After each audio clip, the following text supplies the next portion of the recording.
کیا حیوانات بھی جنت میں داخل ہوں گے؟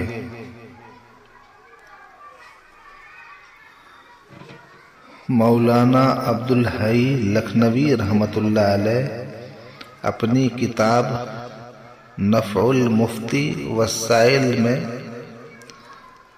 الاشباح والنظائر کے حوالے سے تحریر فرماتے ہیں، غیر ناطق حیوانات میں سے 5 حیوان جنت میں داخل ہوں گے۔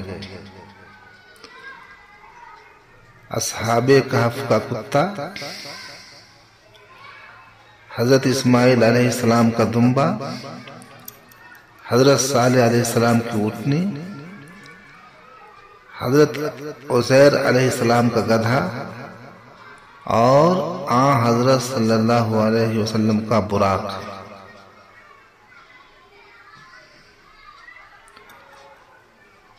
مگر ناچیز کی تحقیق یہ ہے کہ یہ سب حیوانات انسان بنا کر جنت میں داخل کیے جائیں گے۔